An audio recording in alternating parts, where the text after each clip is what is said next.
Eagle যখন আকাশে উড়ে তখন বাকি সবাই কিন্তু তার নিচে থাকে এবং সে সবসময় বিলিভ করে যে I am the king of the bird kingdom. Eagle একবার কি করছিল, ডিম পাড়ছিল। তো ডিমটা পরে ওই যে মুরগি যেখানে হয় সে জায়গায় ডিমটা পড়ছিল। তো এই ডিম থেকে যে বাচ্চা বের হয়েছে এটা কার বাচ্চা? বাচ্চাটা কার?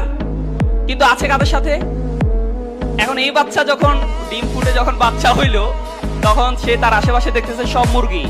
এমনকি সে নিজেকে ঈগলের বাচ্চা চিন্তা করবে? করবে বলেন? তো নিজেকে বরাবরের মতো ওই মুরগির বাচ্চাই চিন্তা করলো। করে যখন সে একটু বড় হচ্ছে, লাফাইতে দেখে, তার মাকে বলতেছে যে এরা লাফাই কেন, এত লাফাই কেন? বলছে তুমিও পারবে একটু লাফাইতে।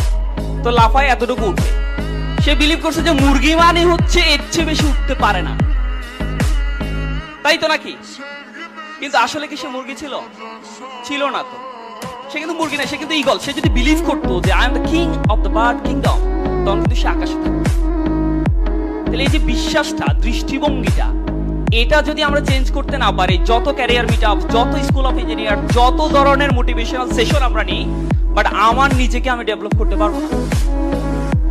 এই জন্য আমাকে we have to change our attitude. এবং দেখেন, একটা দৃষ্টিভঙ্গি কিন্তু মানুষের জীবন পরিবর্তন করে দিতে পারে, পরিবর্তন করে দিতে পারে। এক লোক বক্তব্য দিতে আসছে, এরকম বক্তব্য দিতে আসছে আমেরিকার একটা শহরে। তো ওই শহরের বদনাম ছিল যে বক্তব্য খারাপ হলে ডিম মারবে। তো সে কি করছে, যে বাজারে গিয়ে, বাজারে যারা সদাই টদাই করে, দোকানদার ডিম বিক্রি করে, তাদেরকে জিজ্ঞেস করছে যে আজকে বাজারে ডিম কেমন বিক্রি হচ্ছে। তো সে বলছে সব ডিম খালি হয়ে গেছে। তো সে বেচারা খুব ভয়ে ছিল যে সব ডিম খালি হয়েছে মানে আজকে আমি যখন বক্তব্য দিতে দাঁড়াবো সমস্ত ডিম আমার মুখে আসবে। আজকে মানে আপনারা ডিম টিম নিয়ে আসেন না নাকি? যাই হোক, তো পরে একটা সময় সে চিন্তা করছে যে আমাকে চেঞ্জ হতে হবে। তার অ্যাটিটিউড, তার দৃষ্টিভঙ্গি তাকে পৃথিবীর এক সময় বিখ্যাত বক্তা বানিয়েছে। কি নাম তার জানেন? Mark two one. প্রথম দিন কিন্তু সে প্রচুর পচা ডিম তার মুখে আসছে। এই যে অ্যাটিটিউড, এটা যদি চেঞ্জ করতে পারি না, আমাদের সবার জীবন চেঞ্জ হয়ে যাবে।